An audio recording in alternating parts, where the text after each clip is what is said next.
దర్శన్ తన గదిలోకి వచ్చి షర్టు విప్పుతూ ఉంటాడు. అప్పుడే శరణ్య గదిలోకి వస్తుంది. దర్శన్ వెనక్కి తిరిగి చూడగా అక్కడ శరణ్య ఉండటంతో దర్శన్ చాలా షాకింగ్గా శరణ్య వైపు చూస్తూ ఏయ్ నువ్వేంటిక్కడ అని అరుస్తూ ఉంటాడు. వెంటనే శరణ్య దర్శన్ కాళ్ళు పట్టుకుంటుంది. ఏమండి నన్ను క్షమించండి, నన్ను ఇక్కడే ఉండండి, నేను ఇక్కడ ఉండిపోవడానికే వచ్చాను అని శరణ్య చెప్తుంది. ఏయ్ ఏం మాట్లాడుతున్నావు నువ్వు? ఇక్కడ ఉండటానికి నువ్వు రావటం ఏంటి? అసలు నేను నీకు విడాకుల పేపర్స్ ఇచ్చాను కదా, సంతకం చేసి పంపించమంటే నువ్వే ఇక్కడికి వచ్చావేంటి? నీకు బుద్ధుందా? నువ్వు ఇంటికి తిరిగి వస్తే నేను ప్రాణాలతో ఉండను, చచ్చిపోతానని కూడా నీకు చెప్పాను. అయినా కూడా నువ్వు ఏ ధైర్యంతో మళ్ళీ ఇంటికి తిరిగి వచ్చావు?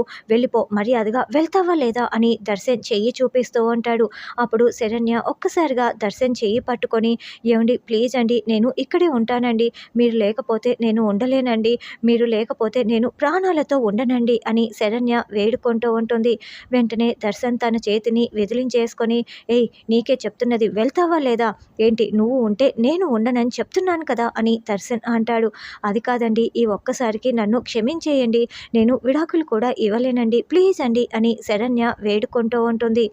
నువ్వు ఇంటికి తిరిగి వస్తే నేను చచ్చిపోతానని చెప్పినా నువ్వు వచ్చావు కదా, అంటే నా మాట మీద నీకు లెక్క లేదు కదా అని దర్శన్ అంటాడు. ఏమండి అలాంటి మాట మాట్లాడకండి అని శరణ్య తన మెల్లో ఉన్న తాళి చూపిస్తూ ఏమండి మీరు కలకాలం నిండు నూరేళ్ళు సంతోషంగా ఉండాలండి, మీరు ప్రాణాలతో లేకపోతే నేను ప్రాణాలతో ఉండి ఏం లాభం అండి, కాబట్టి అలాంటి మాటలు మాట్లాడకండి, ఈ ఒక్కసారికి నన్ను క్షమించేయండి. శరణ్య ఎంత బతిమలాడుతున్నా కూడా దర్శన్ కోపంతో రగిలిపోతూనే ఉంటాడు.